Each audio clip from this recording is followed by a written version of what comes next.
Madame, Monsieur, bonsoir. Je suis ravie de vous retrouver pour une nouvelle édition spéciale en direct sur Al24 News. Au moment où les 150 chefs d'État et de gouvernement continuent de se succéder à la tribune de l'Assemblée générale de l'ONU pour prendre la parole, la journée d'aujourd'hui est d'ailleurs marquée par le discours du président américain Joe Biden qui vient d'ailleurs de prendre fin. Un discours qui intervient, vous le savez, sur fond de graves crises à l'échelle mondiale. Guerre en Ukraine et ses répercussions. Le président américain s'est à nouveau violemment attaqué à la Russie, à l'Iran. L'Iran dont le président Brahim Raisi s'était lui aussi exprimé quelques heures auparavant, tenant de son côté un discours critique à l'égard de l'Occident. Ces prises de parole, si on devait les analyser, reflètent les divisions que vit le monde aujourd'hui, un monde dont l'architecture géopolitique, géostratégique serait en pleine transformation, à en croire les nombreux analystes. Aujourd'hui, dans cette émission, on va s'intéresser au principe du non-alignement. Que vaut-il dans le contexte international actuel? Eh bien, on va en parler avec nos invités. Monsieur Makhlouf Sahel est avec nous en ligne. Bonsoir, Monsieur Sahel. Monsieur Sahel, vous êtes politologue spécialiste en relations internationales. Merci d'avoir accepté notre invitation. On va également tenter de joindre Monsieur Abdelhak Mekki, qui est également politologue spécialiste en relations internationales. Il interviendra avec nous depuis Oran. On va commencer d'abord avec vous, Monsieur Sahel. Avant de parler de ce principe du non-alignement, j'aimerais qu'on se penche sur cette 77e session de l'Assemblée générale de l'ONU. J'aimerais, Monsieur Sahel, dans un premier temps, avoir votre analyse sur le contexte grave dans lequel intervient cette session. Il existe des mutations historiques dans les relations internationales, de nouvelles alliances également, Monsieur Sahel. Exactement. Je dirais même que le monde actuel est en train de connaître des bouleversements majeurs. Et peut-être, je paraphraserai même ce qu'avaient dit en 2004 Bertrand Badi et Marie-Claude Smoot. À cette époque-là, ils parlaient de retournement du monde. Je crois que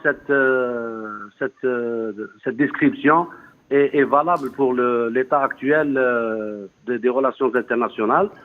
Avant de parler de la 77e session de l'Assemblée générale, qui constitue aussi un événement important, je voudrais rappeler que demain, le 22 septembre, le monde fêtera la journée internationale de la paix. Oui. Et cette paix, justement, qui constitue, à mon sens, un des défis les plus majeurs et les plus importants qui se posent à toute la communauté internationale.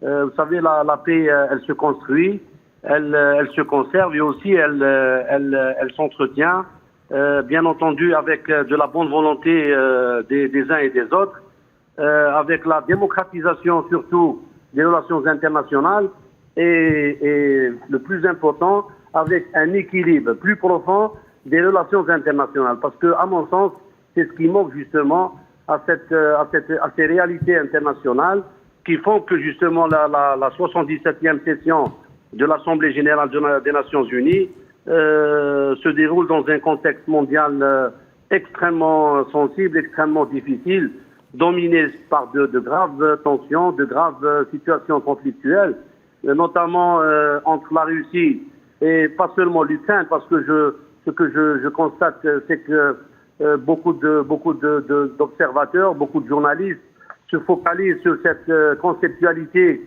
qui se limite à définir la situation actuelle, conflictuelle actuelle, juste entre la Russie et l'Ukraine. De mon point de vue, me basant dans une logique de politologue, je dirais que le conflit actuel se situe entre la Russie et le monde occidental d'une manière générale.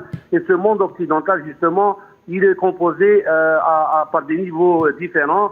Vous avez l'Ukraine, certes, et vous avez aussi derrière l'Union européenne, vous avez les États-Unis, et vous avez le Canada, l'Australie, qui se situent tous dans ce bloc occidental, et vous avez aussi l'OTAN.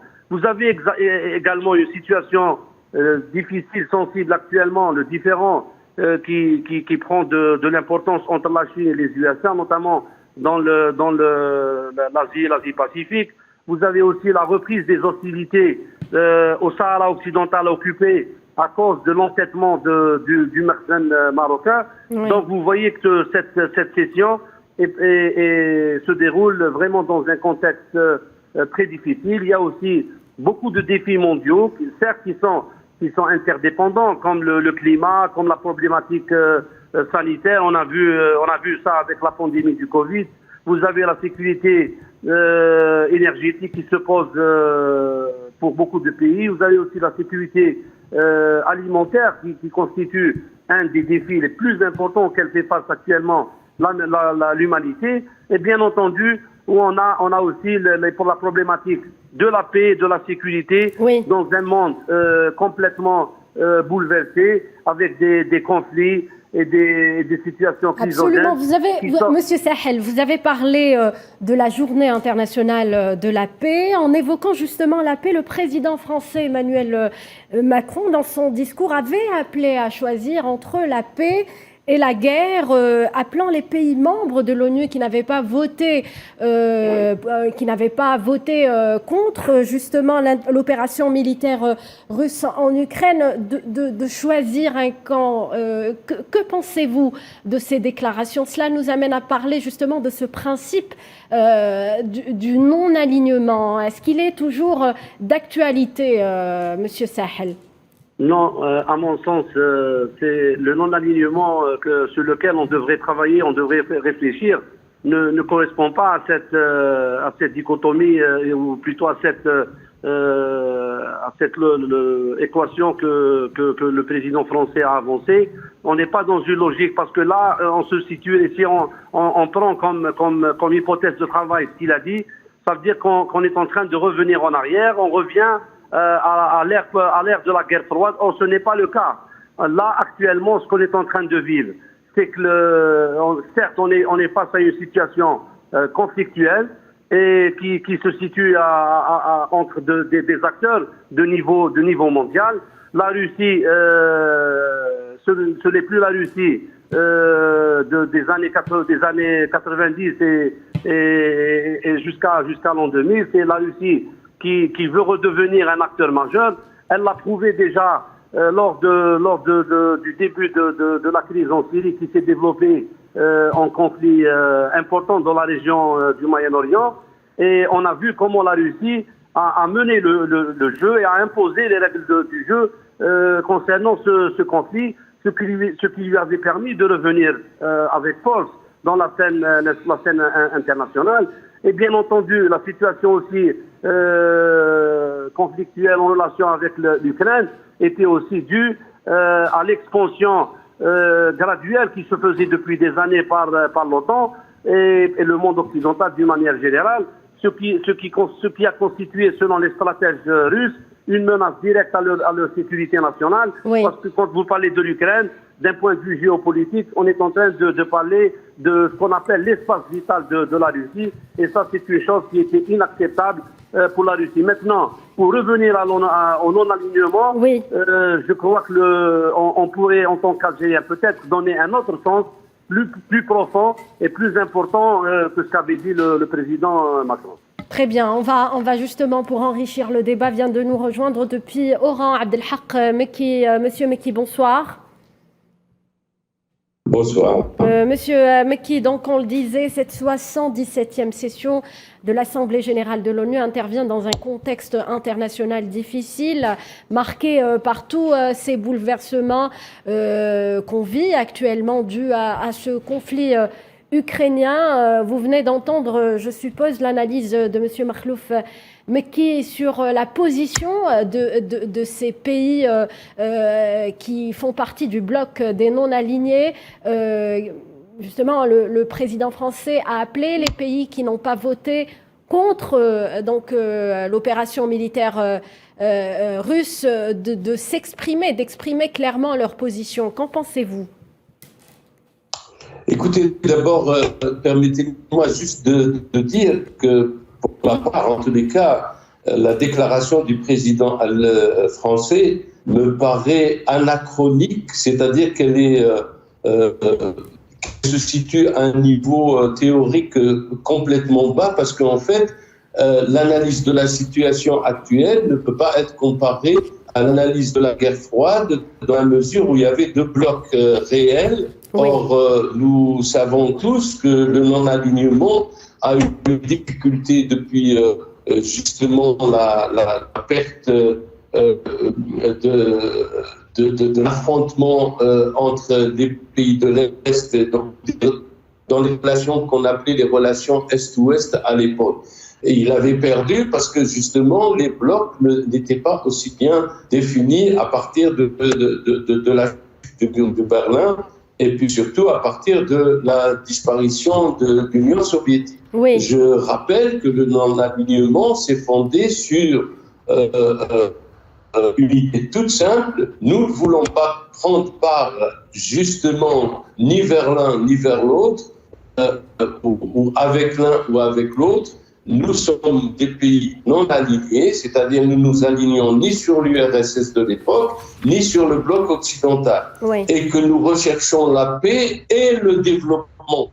Parce qu'en fait, si on tient compte de tout le développement de l'afro-asiatisme, le non-alignement est arrivé comme un bouquet final des pays du Sud, c'est-à-dire des pays à l'époque sous-développés, qui ont des difficultés de développement économique et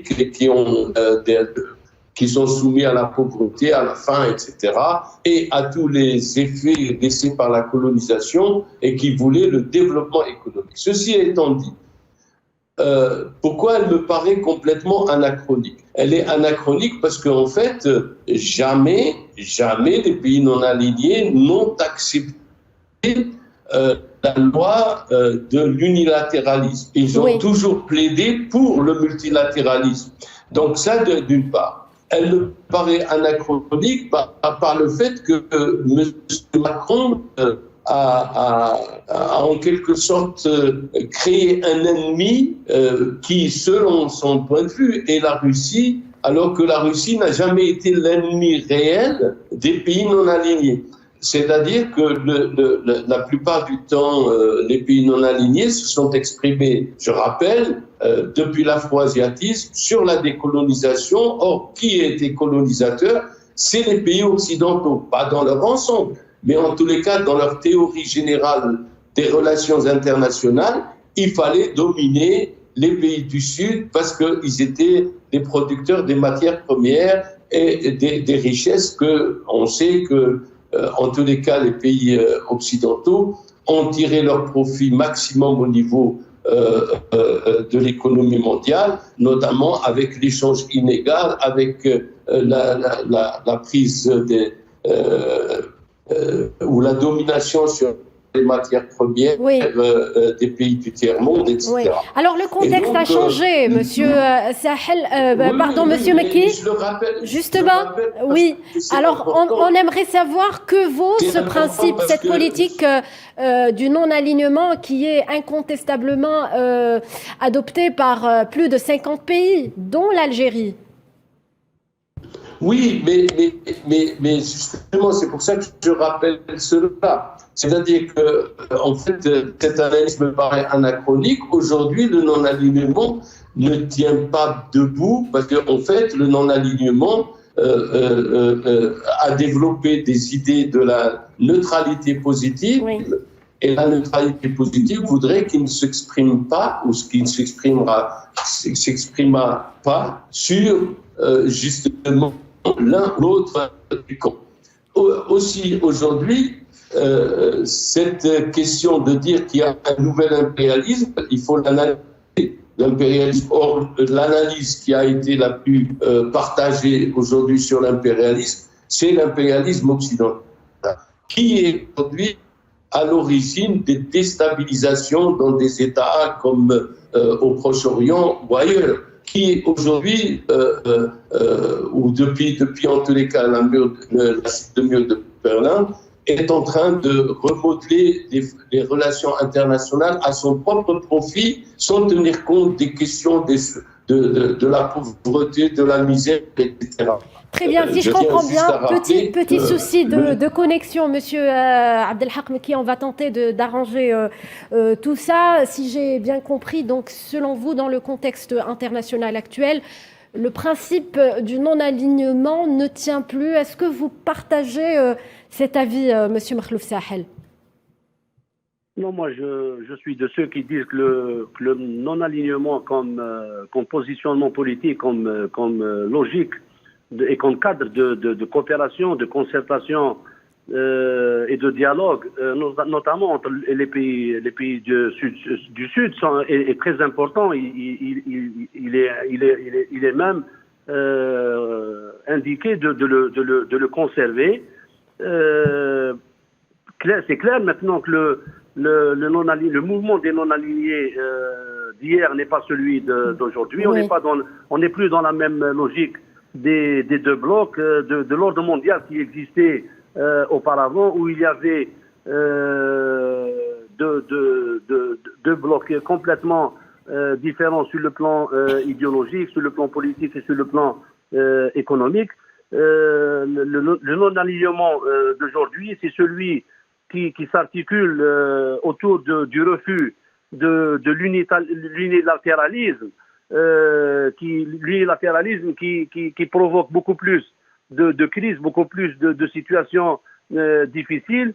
Le non-alignement d'aujourd'hui, c'est celui qui s'articule sur un multilatéralisme plus équilibré, plus solidaire entre les nations, conformément aux principes fondateurs et aux objectifs de la Charte des Nations des Nations Unies. Le non-alignement positif qu'on devrait préserver et développer, c'est celui qui consiste à dire refuser la logique et la politique du deux poids, deux mesures, c'est-à-dire on essaie de se prétendre défenseur des droits de l'homme quand ça nous arrange, quand on utilise et on instrumentalise les droits de l'homme comme un moyen stratégique d'immixtion et de déstabilisation des pays, et on fait semblant de ne pas voir des situations de violation massive des droits de l'homme quand il s'agit de peuples opprimés, à l'image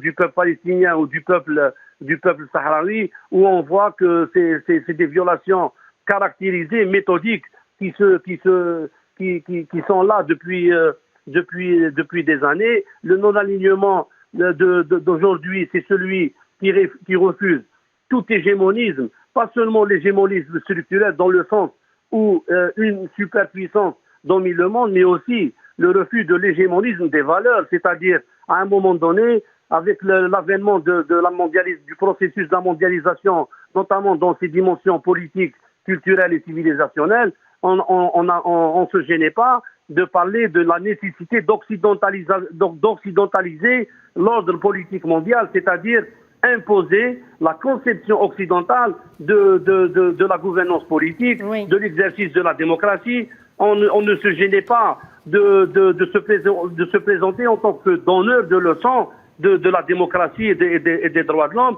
Et quand il s'agissait de défendre ces situations, là où il fallait le faire, on l'a jamais fait. Le non-alignement qu'on devrait préserver et qu'on devrait encourager, c'est celui qui œuvre pour un monde multipolaire, loin de toute hégémonie, comme je vous ai dit, structurelle ou de valeur. Oui. C'est celui qui se base sur le respect des souverainetés nationales et des indépendances nationales, et aussi c'est le non-alignement qui garantit le droit aux différentes nations et aux différentes civilisations, le droit à la différence dans toutes ses formes, c'est-à-dire on a le droit d'être différent, mais on a l'obligation de discuter, de dialoguer calmement et sereinement. Voilà, à mon sens, le sens profond du non-alignement sur lequel tous ces pays du Sud devraient travailler. Bien entendu, j'ajouterai peut-être d'autres éléments importants. C'est le non-alignement qui favorise le développement, qui favorise la sécurité intégrée. Et là, peut-être une coopération plus importante sud-sud et une coopération plus équilibrée nord-sud.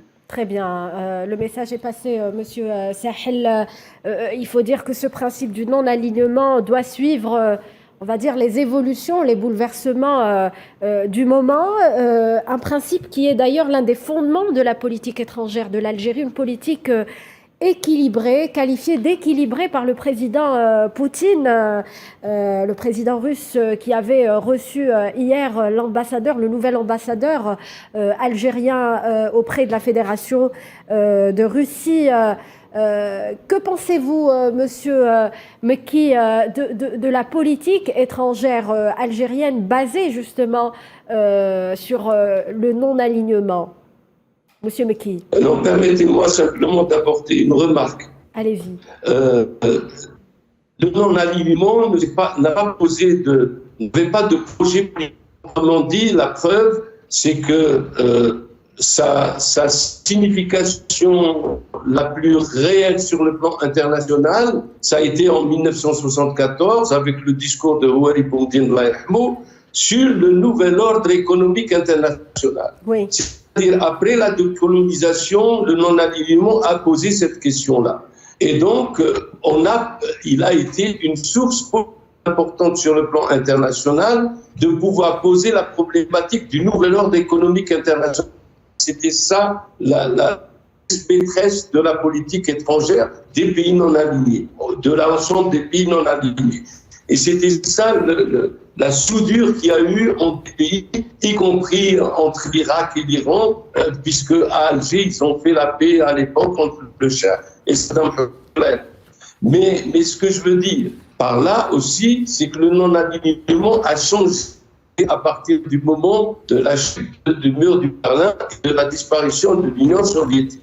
Et preuve en est, c'est que beaucoup de pays du Sud, et notamment des pays méditerranéens, font partie du dialogue plutôt OTAN-Méditerranée. Oui. C'est-à-dire qu'ils ont accepté le principe d'aller discuter les questions de sécurité, ne serait-ce que sur le plan de la Méditerranée, et faire même des manœuvres avec des forces de l'OTAN, ici et là, dans des pays du Sud. Donc ça veut dire que les pays non alignés qui existaient avant, pendant la confrontation Est-Ouest, sont devenus des pays qui s'acclimataient, en tous les cas, à la mondialisation et la théorie libérale.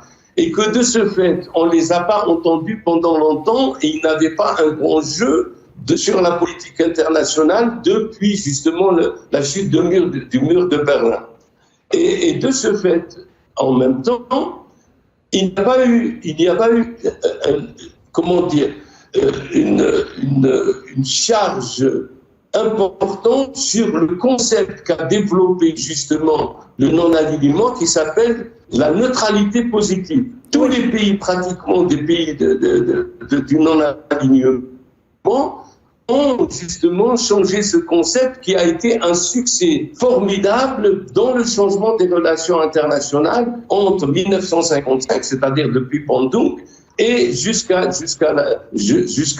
mondialisation. Dans la mondialisation, tout le monde est entré. Oui, si vous permettez, Monsieur Mekki, j'aimerais revenir sur la politique. Quelle devrait être justement la politique étrangère de l'Algérie face à toutes ces mutations actuelles? Oui, mais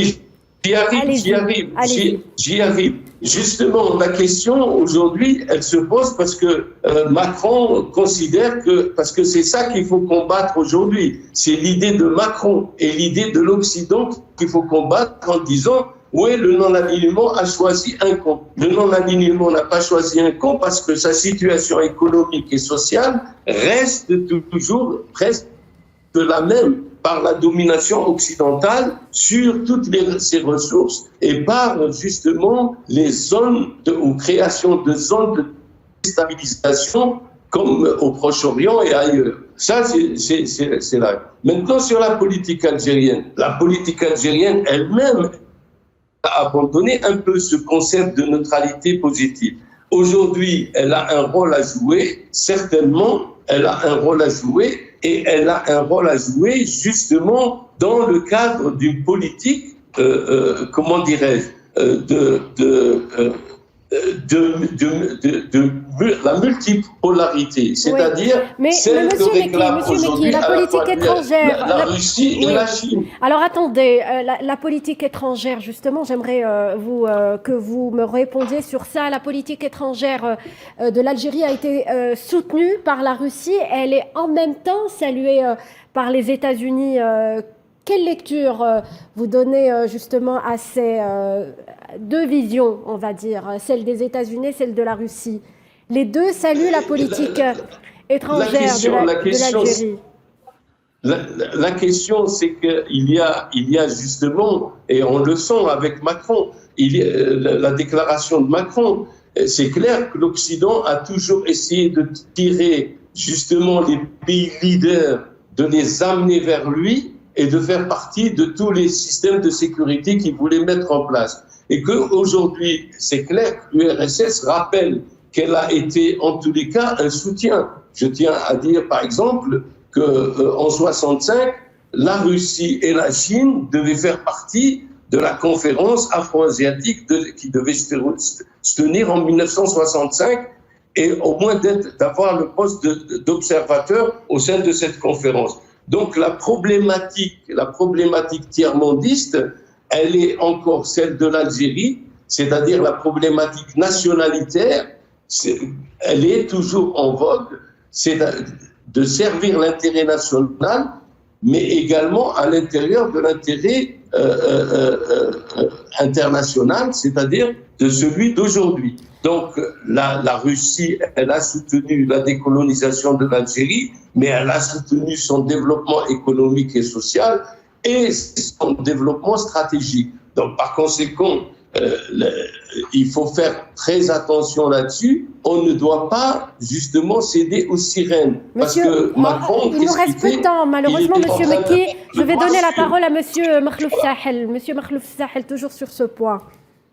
Oui, justement, moi, si vous permettez, je voudrais revenir rapidement sur les fondements essentiels et les éléments constituants de notre politique étrangère. C'est pour cela que je vous ai dit tout à l'heure, quand vous avez posé la question, notre politique, elle est saluée par la Russie et aussi par les États-Unis. Tout simplement parce que c'est une politique étrangère qui est équilibrée et qui est adossée à un ensemble de principes. On a des positions constantes et on a des principes constants. On a toujours défendu notre souveraineté et on défend aussi la souveraineté des autres. On a refusé toujours que les autres s'immiscent dans nos affaires intérieures. On s'est interdit de nous immiscer dans les affaires des autres. Je vous citerai le cas. On est resté à côté de la Tunisie dans ses difficultés. On est resté à côté du Mali dans ses difficultés. Mais l'Algérie ne s'est jamais immiscée dans les affaires intérieures de ces pays. C'est ça qui impose le respect des autres envers l'Algérie. Et bien entendu, on reste fidèle à un principe fondateur de notre politique étrangère, qui est celui de soutenir les causes justes, tout simplement parce que nous aussi, quand on vivait sous le colonialisme, quand on faisait face au colonialisme barbare, on a été soutenu par plusieurs pays amis et frères, et il est tout à fait logique qu'on reste fidèle à ce principe et on soutient les causes justes.